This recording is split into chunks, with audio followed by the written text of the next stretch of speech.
Bonjour, que Dieu vous bénisse. C'est Robbie avec vous. Je recommence les lectures du Nouveau Testament.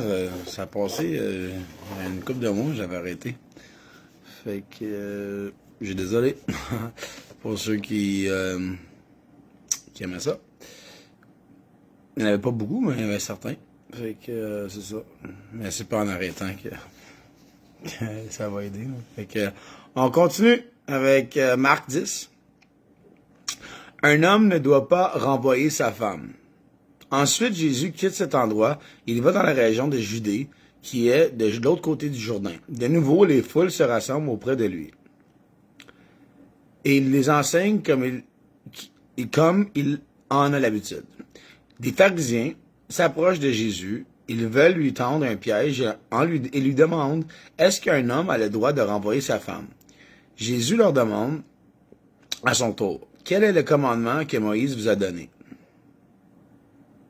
Ils lui répondent « Moïse a permis à l'homme d'écrire une lettre de divorce pour renvoyer sa femme. » Jésus leur dit « Moïse a écrit ce commandement pour vous parce que votre cœur est fermé. Mais au commencement, quand Dieu a créé le monde, il a fait l'homme et la femme. C'est pourquoi l'homme quittera son père et sa mère pour vivre avec sa femme. Et les deux deviendront comme une seule personne. Ainsi, ils ne sont plus deux, mais ils sont comme une seule personne. Ne séparez donc pas ce que Dieu a uni. » Quand les disciples sont de retour à la maison, ils posent encore des questions à Jésus. « Hey, ça va, Fern? » Quand les disciples sont de retour à la maison, ils posent encore des questions à Jésus. Il leur dit, « Quand un homme renvoie sa femme et se marie avec une autre, il commet un adultère envers la première. Et quand une femme quitte son mari et se marie avec un autre, elle commet un adultère. » Voilà. Jésus bénit des enfants. Des gens amènent des enfants à Jésus pour qu'il les touche. Salut Robert. En voyant cela, Jésus se met en colère et il dit à ses disciples, « Laissez les enfants venir à moi, ne les empêchez pas. En effet, le royaume de Dieu appartient à ceux qui sont comme les enfants. Je vous le dis, c'est la vérité. Si quelqu'un ne reçoit pas le royaume de Dieu comme un enfant, cette personne ne pourra jamais y entrer. » Ensuite, Jésus embrasse les enfants et les bénit en posant les mains sur leur tête. La raison qu'on doit être comme des petits-enfants, OK, c'est parce que les petits-enfants, mais ils croient. Les enfants, ils croient à tout. Puis quand on devient des adultes, ben, on croit plus à la magie, on croit plus à rien. Puis le royaume de Dieu, c'est des bénédictions, c'est des miracles. Tu peux pas avoir une tête de docteur, là, puis dire, ben non, la guérison, c'est impossible, ou de lever un mort, c'est impossible. Ben, avec Dieu, tout est possible. Il a créé l'univers. Si t'es son enfant, puis t'es obéissant, ben, il y a n'importe quoi qui est possible quand tu rentres dans le royaume. Jésus, c'est ça qu'il annonçait. Il annonçait aux gens de se repentir, parce que le royaume de Dieu est prêt. Le royaume de Dieu a toujours été là, sur la terre, parmi les enfants de Dieu. Fait que c'est important de comprendre que, oui, il y a la vie éternelle, mais avant la vie éternelle, c'est ça que Jésus prêchait. Repentez-vous de vos péchés et vous allez avoir accès au royaume de Dieu sur terre. Parce que tu manques de rien, puis que oui, il y a des difficultés, mais il y a toujours un chemin. Puis il faut être à l'écoute. Je continue. L'homme riche et Jésus. Au moment où Jésus veut partir, un homme arrive en courant. Il se met à genoux devant lui et lui demande, « Bon maître, qu'est-ce que je dois faire pour recevoir la vie avec Dieu pour toujours? » Écoutez bien ça, OK? Quand vous dites, « Je suis une bonne personne », il n'y a personne de bon.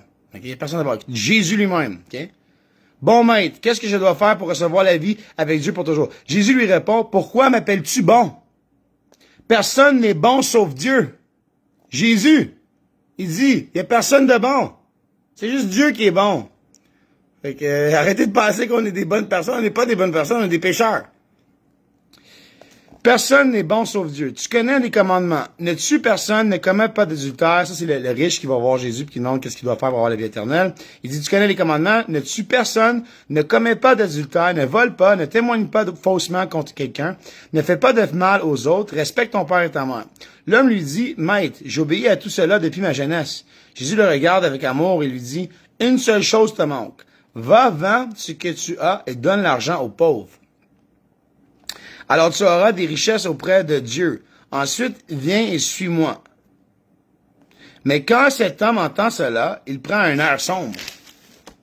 Et il s'en va tout triste parce qu'il possède beaucoup de choses. Il fallait qu'il donne toutes ses affaires aux pauvres. Tu sais, quand on regarde le Vatican, là, je suis désolé, là, mais ils ont des milliards. Tu penses qu'ils vont avoir la vie éternelle, eux autres? Quand il y a plein de pauvres dans le monde, puis ils peuvent arrêter la pauvreté du monde avec un paiement? Jésus a dit aux riches, un homme riche, il a dit, vends toutes tes choses, puis donne-les aux pauvres. Jésus regarde ses disciples qui sont autour de lui et leur dit, pour ceux qui ont des richesses, c'est vraiment difficile d'entrer dans le royaume de Dieu. Les disciples sont très étonnés par ces paroles, mais Jésus leur dit encore, mes amis, c'est vraiment difficile d'entrer dans le royaume de Dieu. Est-ce qu'un chameau peut passer facilement par le trou d'une aiguille? Eh bien, pour un riche, c'est encore plus difficile d'entrer dans le royaume de Dieu. Les disciples sont de plus en plus étonnés. Ils se disent entre eux, mais alors qui peut être sauvé? Jésus les regarde et leur dit, pour les hommes, c'est impossible, mais non pour Dieu. En effet, pour Dieu, tout est possible. Amen. Alors Pierre lui dit, écoute, nous avons tout quitté pour te suivre. Nous avons tout quitté pour te suivre. Jésus lui répond, je vous le dis, c'est la vérité. Si quelqu'un quitte sa maison, frère, sœur, mère, père, enfant et champ, à cause de moi et de la bonne nouvelle, cette personne recevra 100 fois plus dès maintenant, dans ce monde. Elle recevra des maisons, des frères, des sœurs, des mères, des enfants et des champs. En même temps, elle souffrira à cause de moi. Et dans le monde qui vient, elle recevra la vie avec Dieu pour toujours. Parmi ceux qui sont les premiers maintenant, beaucoup seront les derniers. Et parmi ceux qui sont les derniers maintenant, beaucoup seront les premiers. C'est assez clair. Une troisième fois, Jésus annonce qu'il va mourir et se relever de la mort. Jésus et ceux qui le suivent sont en route, ils montent à Jérusalem. Jésus marche devant eux, ses disciples sont effrayés. Et ceux qui les accompagnent ont peur. De nouveau, Jésus prend avec lui les 12 apôtres pour leur parler. Il se met à leur dire, ce qui va bientôt lui arriver. Écoutez, nous montons à Jérusalem. Le Fils de l'homme va être livré aux chefs des prêtres et aux maîtres de la loi. Ils vont le condamner à la mort et le livrer à ceux qui ne connaissent pas Dieu. Ceux qui vont se moquer de lui, ils cracheront sur lui, ils le frapperont à coups de fouet, puis ils le feront mourir. Mais 3 jours après, il se relèvera de la mort. La demande de Jacques et de Jean. Ensuite, Jacques et Jean, les 2 fils de Zébédée, viennent auprès de Jésus et ils lui disent, « Maître, nous allons te demander quelque chose et nous souhaitons que tu acceptes. » Jésus leur dit, « Qu'est-ce que vous voulez que je fasse pour vous? » Ils lui répondent, « Quand tu seras dans ta gloire, permets-nous de s'asseoir à côté de toi. » L'un à ta droite et l'autre à ta gauche. Jésus leur dit, vous ne savez pas ce que vous demandez. Est-ce que vous pouvez boire la coupe de souffrance que je vais boire, en parlant de la crucifixion? Est-ce que vous pouvez être plongé dans la souffrance comme je vais être? Ils lui répondent, nous le pouvons. Jésus leur dit, oui, vous boirez la coupe que je vais boire et vous serez plongé dans la souffrance comme moi. Parce que tous les disciples ont souffert, non? Je sais pas si vous le savez, mais tous les disciples ont mort une mort terrible, sauf Jean. En tout cas, mais je ne peux pas décider qui sera assis à ma droite ou à ma gauche. C'est Dieu qui a préparé ces places pour certains. C'est à eux qu'il les donnera. Les 10 autres disciples entendent cela et ils se mettent en colère contre Jacques et Jean. Alors Jésus les appelle auprès de lui et leur dit, vous le savez, ceux qu'on regarde comme les chefs des peuples et les commandent comme des maîtres. Et les gens importants font peser leur pouvoir sur les autres. Mais entre vous, cela ne se passe pas ainsi. Au contraire, si l'un de vous veut être important, il doit être votre serviteur. Est-ce que c'est le même dans la société? Et si l'un de vous veut être le premier, il doit être l'esclave de tout. En effet, le Fils de l'homme n'est pas venu pour être servi, il est venu pour servir et donner sa vie pour libérer un grand nombre de gens, des captifs. Fait que si t'es bon pis t'es fort, ben pourquoi t'aiderais pas les autres qui sont moins bons pis sont moins forts? Ça sert à quoi d'abord ta force que t'as? C'est pour te remplir les poches pis dire que t'es bon pis te péter les bretelles? Quand ton voisin est en train de mourir de faim? Ou qu'il t'avait laissé faire de mettre dehors? Prends ta paye. T'as 10 000 dans le compte, t'as 50 000. Ben, paye-les, man. Aide-le. Non. Tu veux garder pour toi? T'es capable de faire 100 000 par année, 200 000 par année. Combien tu donnes aux pauvres? Tu sais? C'est ça qu'il nous dit de faire. Jésus, il dit de donner aux pauvres. Il dit de servir les autres. Pas de se servir nous-mêmes, puis de se nourrir nous-mêmes, puis de penser à nous-mêmes, puis de se foutre de tout le monde, là. Jésus guérit l'aveugle Bartimée. Jésus et ses disciples arrivent à Jéricho, puis ils sortent de la ville avec une grande foule. Un aveugle appelé Bartimée, fils de Timée, est assis au bord du chemin. C'est un mendiant. Quand il apprend que Jésus de Nazareth arrive, il se met à crier, « Jésus, fils de David, aie pitié de moi! » Beaucoup de gens lui font des reproches et lui disent, « Tais-toi! » Mais l'aveugle crie encore plus fort, Fils de David, aie pitié de moi. Jésus arrête et dit, appelez-le. Les gens appellent l'aveugle en lui disant, courage, lève-toi, il t'appelle. L'aveugle jette son manteau, il se lève d'un bond, et il va vers Jésus. Jésus lui demande, qu'est-ce que tu veux? Qu'est-ce que je peux faire pour toi? L'aveugle lui dit, Maître, fais que je voie comme avant. Jésus lui dit, va, ta foi t'a sauvé. Aussitôt l'aveugle voit comme avant, il se met à suivre Jésus sur le chemin. Amen. Marc 11. Jésus entre à Jérusalem.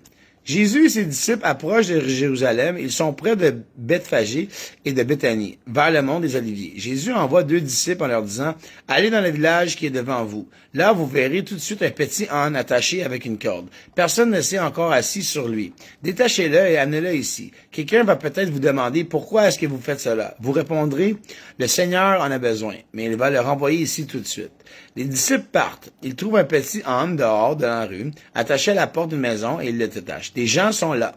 Quelqu'un leur demande, « Qu'est-ce que vous faites? Pourquoi est-ce que vous détachez ce petit âne? » Les disciples répondent ce que Jésus a dit, et on les laisse partir. Les disciples amènent le petit âne auprès de Jésus, ils mettent leurs vêtements sur l'âne, et Jésus s'assoit dessus. Beaucoup de gens étendent leurs vêtements sur le chemin. D'autres y mettent des branches vertes qu'ils ont coupées dans les champs. Ceux qui marchent devant Jésus et ceux qui le suivent crient « Gloire à Dieu! Que Dieu bénisse celui qui vient en son nom! Que Dieu bénisse le royaume qui vient, le royaume de David, notre ancêtre! Gloire à Dieu au plus haut des cieux! » Jésus arrive à Jérusalem et il entre dans le temple. Après qu'il a tout regardé autour de lui, il part pour Béthanie avec les 12 apôtres. En effet, c'est déjà le soir. Le figuier sans figue. Le jour suivant, il sort de Béthanie. Jésus a faim. Il voit de loin un figuier avec des feuilles. Il s'approche pour chercher des figues. Mais quand il est près de l'arbre, il ne trouve que des feuilles. En effet, ce n'est pas la saison de figues. Alors Jésus dit au figuier, personne ne mangera plus jamais de tes fruits. Et ses disciples entendent cela. Jésus dans le temple. Ils arrivent à Jérusalem, Jésus entre dans le temple, il se met à chasser ceux qui vendent et ceux qui achètent dans le temple. Il renverse les tables de ceux qui changent de l'argent. Il renverse aussi les chaises des marchands de colombes. Et il ne laisse personne transporter des objets à travers le temple. Juste faire un commentaire ici. Oui, Jésus, il y avait de la paix. OK? Il y avait de la paix. Mais quand il a vu le monde changer d'argent dans le temple, OK? Il s'est fâché. Je te dis pas qu'on devrait vivre en colère.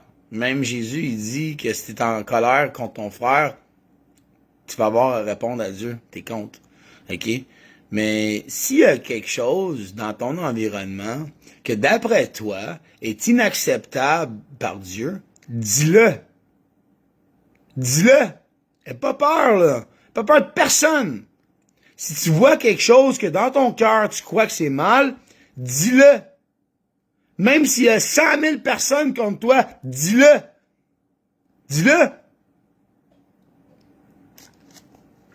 Il ne laisse personne transporter des objets à travers le temple. Ensuite, il enseigne ceci aux gens. Dans les livres saints, Dieu a dit, on appellera ma maison maison de prière pour tous les peuples.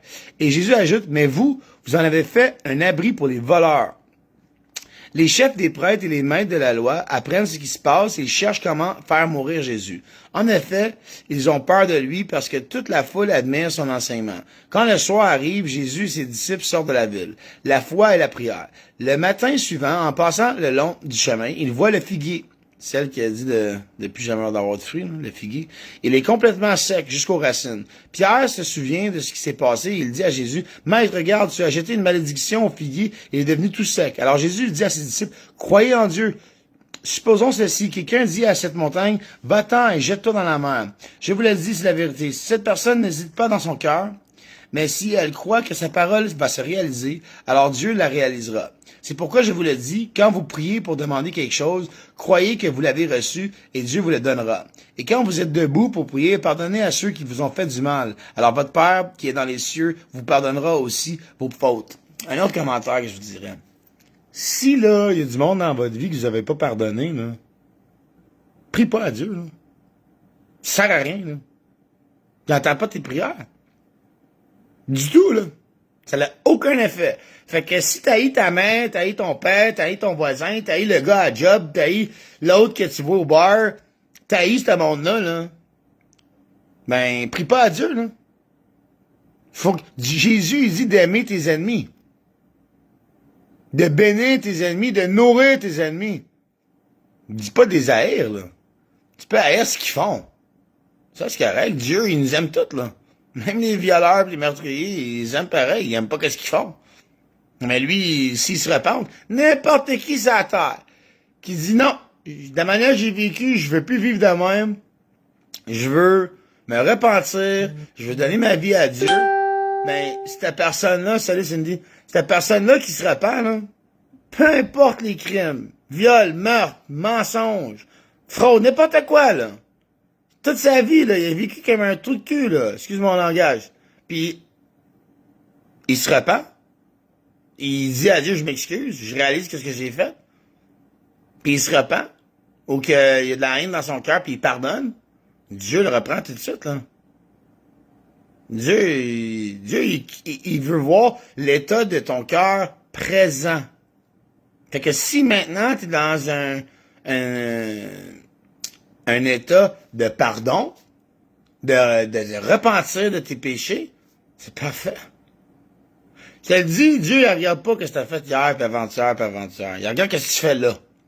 OK? Puis il est prêt à pardonner n'importe quoi. OK? Mais allez pas prier à Dieu, là. Je veux si j'ai besoin de ça quand que t'as dit non pardon, là. Quand il y a du monde que t'as pas pardonné, là. Travaille sur le pardon. Travaille sur l'amour. Dans ton cœur.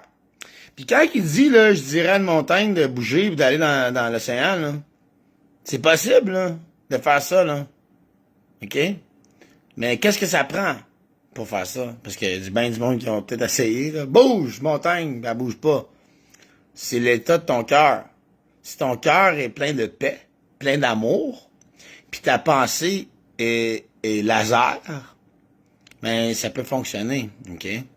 C'est juste qu'on n'a pas assez de puissance. On n'a pas, c'est pas d'aimer un jour, là. C'est d'aimer, de pardonner, de servir, puis de grandir ton magnétisme dans ton cœur, puis de grandir ta capacité de concentration, puis de pas avoir de pensée négative, de juste avoir la paix. C'est ça qui donne la force de manifester la volonté de Dieu dans ta vie. Fait que si t'es dans le péché, ça sert à rien de prier. Si t'es dans le non-pardon, ça sert à rien de prier. Pardonne. Notre Père qui es aux cieux, que ton nom soit sanctifié, que ton règne vienne, que ta volonté soit faite sur la terre comme au ciel. Donnez-nous aujourd'hui notre pain de ce jour. Pardonnez-nous nos offenses, comme nous pardonnons aussi à ceux qui nous ont offensés. Et délivrez-nous du mal. OK? Fait que, si tu fais ta prière, là, du Notre Père, là, pis t'as plein de monde qui t'haït, là, pis que t'as de la colère dans ton cœur, pis t'as du monde qui t'a pas pardonné, c'est un gros zéro, là. C'est zéro, là. T'es loin de Dieu, t'entends pas, t'auras pas tes réponses à tes prières. OK? C'est garanti. Fait que, pardonnez, aimez-vous, examinez votre cœur. Avant d'aller parler à Dieu, examinez-vous. Parce que Dieu, c'est un Dieu saint. Il tolère pas le péché. Il tolère pas le péché. Il peut pas. C'est pour ça que la terre est comme ça. Là. Lui, il est pas, il surveille ses enfants, là. Ceux qui l'obéissent. Ceux qui renoncent au péché. Il y a plein de monde qui meurt dans le monde. Il y a plein de bébés. Il y a plein d'affaires. Il y a plein de meurtres. Mais ça, c'est des générations de péchés, là. C'est des générations de péchés là, qui ont jamais été pardonnés, qui ont jamais été avoués. OK? Ça va jusqu'à 8 générations, là. Fait que si ton arrière-grand-père, il a fait des péchés, ben ça tombe sur toi. Tous tes péchés de tes ancêtres, ça tombe sur toi. Tu es le représentant de tes ancêtres sur Terre maintenant en 2025. Tu dois faire des prières, de briser des malédictions générationnelles. Il y a des malédictions sur les gens. Mais il faut juste demander à Dieu. Les choses que mes ancêtres ont fait, les péchés de mes ancêtres, je te demande de les pardonner. Moi, je me repens aujourd'hui. Moi, je veux marcher dans la lumière. Moi, je veux marcher avec Jésus. Puis ça brise toute malédiction. OK? On continue. Qui a donné Jésus le pouvoir d'agir ainsi? De nouveau, Jésus et ses disciples entrent en Jérusalem pendant que Jésus marche dans le temple, les chefs des prêtres, les maîtres de la loi et les anciens s'approchent de lui. Ils lui demandent « De quel droit est-ce que tu fais ces choses? Qui t'a donné le pouvoir de les faire? » Jésus leur dit « Je vais vous poser une seule question, répondez-moi. Ensuite, je vous dirai de quel endroit je fais ces choses. Qui a envoyé Jean-Baptiste? Est-ce que c'est Dieu ou c'est les hommes? » Ils discutent entre eux et ils disent « Si nous répondons que c'est Dieu, Jésus va nous dire « Vous n'avez pas cru ce que Jean disait. Pourquoi donc? » Mais si nous répondons ce sont les hommes, alors ils ont peur de la foule. En effet, tout le monde pense que Jean était vraiment un prophète. C'est pourquoi ils répondent à Jésus, nous ne le savons pas. Et Jésus leur a dit, moi non plus, je vous dis pas de quel endroit je fais ces choses.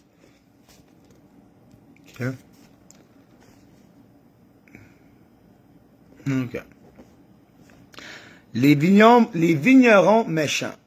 Après cela, Jésus se met à leur parler en utilisant des comparaisons. Il leur dit, des comparaisons, c'est des paraboles. Il leur dit, un homme plante une vigne. Il l'entoure d'un mur. Il creuse un trou pour le pressoir à raisin. Il construit une tour pour surveiller la vigne. Ensuite, il laisse la vigne à des vignerons et il part en voyage. Au moment de la récolte, il envoie un serviteur vers les vignerons pour aller chercher son raisin. Mais les vignerons prennent le serviteur, ils le frappent et le renvoient sans rien lui donner. Le maître envoie un autre serviteur. Les vignerons le frappent à la tête et l'insultent. Le maître envoie encore un autre serviteur. Et les vignerons le tuent. Le maître envoie encore beaucoup d'autres serviteurs. Les vignerons frappent les uns et ils tuent les autres. Le maître n'a plus que son fils très aimé. Il envoie en dernier vers les vignerons en se disant, il envoie son fils, ils respecteront mon fils. Mais ces vignerons méchants se disent entre eux, c'est lui qui sera le propriétaire plus tard. Venez, tuons-le, et la vigne sera à nous. Ils prennent le fils, ils le tuent, et ils jettent son corps en dehors de la vigne. Jésus demande, qu'est-ce que le propriétaire de la vigne va faire? Il va venir, il va tuer les vignerons, et il donnera la vigne à d'autres. Vous avez sûrement lu ces phrases dans le livre saint. La pierre que les maçons ont rejetée est devenue la pierre principale de la maison. Puis ils ont racheté Jésus, puis il est devenu la pierre principale de la maison. C'est le Seigneur qui a fait cela. Quelle action magnifique à nos yeux. Les chefs religieux cherchent un moyen pour arrêter Jésus. En effet, ils comprennent qu'il a raconté cette histoire contre eux, mais ils ont peur de la foule. Alors, ils laissent Jésus et ils s'en vont. On va finir 12, puis je pense que ça va être correct pour aujourd'hui. Fait que reste une page ou deux, là. Il est permis de payer l'impôt à l'empereur. Celle-là est drôle. C'est de la jamais entendu. Elle est bonne. Les chefs religieux envoient auprès de Jésus des pharisiens, des gens du parti d'Hérode, Antipas. Ils veulent lui tendre un piège en le faisant parler. Ils viennent dire à Jésus, Maître, nous le savons, tu dis la vérité et tu n'as pas peur de personne. Tu ne regardes pas l'importance des gens, mais tu enseignes en toute vérité ce que Dieu nous a demandé de faire. Dis-nous, est-il permis ou non de payer l'impôt à l'empereur romain? Est-ce que nous devons payer, oui ou non? Mais Jésus comprend ce que sont des hommes faux. Il leur dit, pourquoi est-ce que vous me tendez un piège? Faites-moi voir une pièce d'argent. Il lui apporte une pièce d'argent et Jésus leur dit, sur cette pièce, il y a l'image et le nom de quelqu'un. Qui donc? Ils lui répondent, de l'empereur. Alors Jésus dit, rendez à l'empereur ce qui est à l'empereur et rendez à Dieu ce qui est à Dieu. Et ils sont très étonnés par sa réponse. Fait que, c'est quoi qui va à Dieu et c'est quoi qui va aux impôts? Ben, l'argent va aux impôts. Mais ton cœur, ça va à Dieu, right? Tu peux pas donner ton cœur en impôts, là. Ah, moi j'ai un bon cœur, je paye mes impôts avec un bon cœur. Puis tu peux pas payer Dieu avec de l'argent, tu sais? Fait que ça n'a rien à voir. La question, lui, il a fait un gros zéro avec la question. Non, c'est que ton cœur va à Dieu, puis ton argent, ça va aux impôts. Est-ce que les morts se relèveront?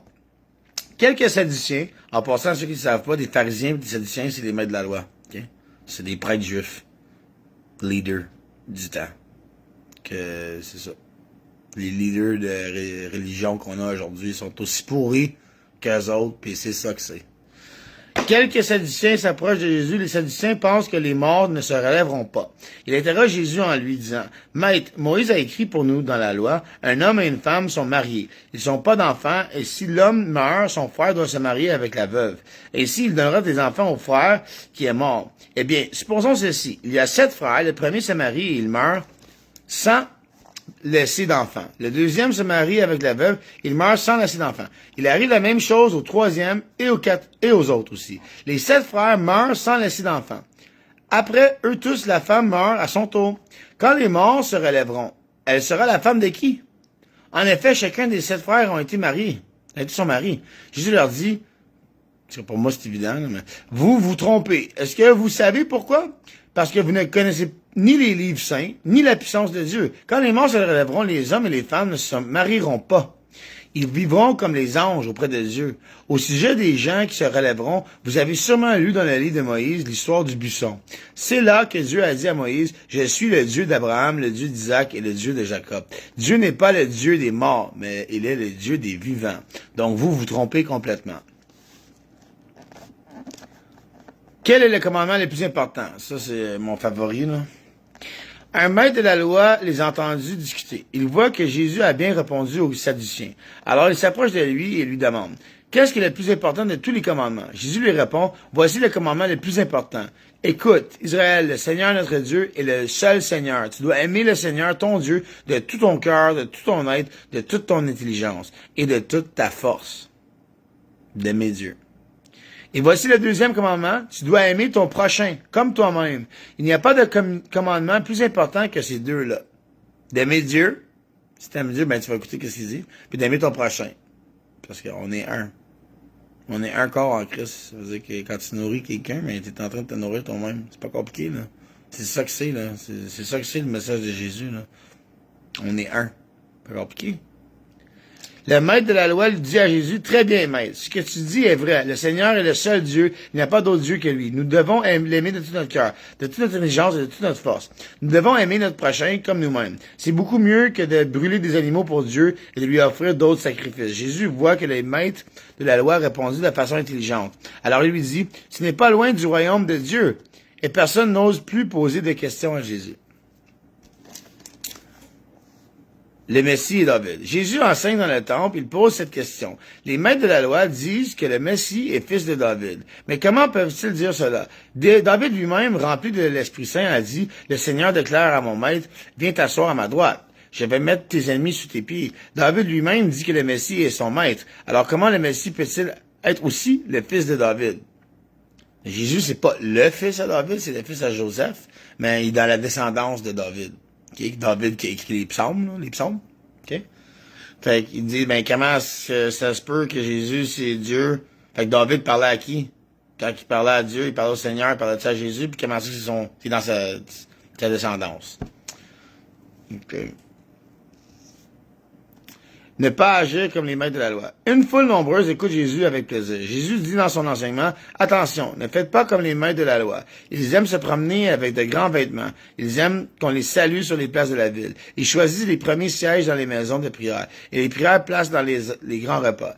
Ils prennent aux veuves tout ce qu'elles ont. Et en même temps, ils font de longues prières pour faire semblant d'être bons. À cause de cela, Dieu les punira encore plus que les autres. Si t'es fake, là, avec Dieu, fallait pas, man. Fallait pas, là. Fais surtout pas une prière devant quelqu'un pour dire que t'es chrétien, là. Tout ce que tu fais dans ta vie, fallait pour Dieu. Puis fallait en secret.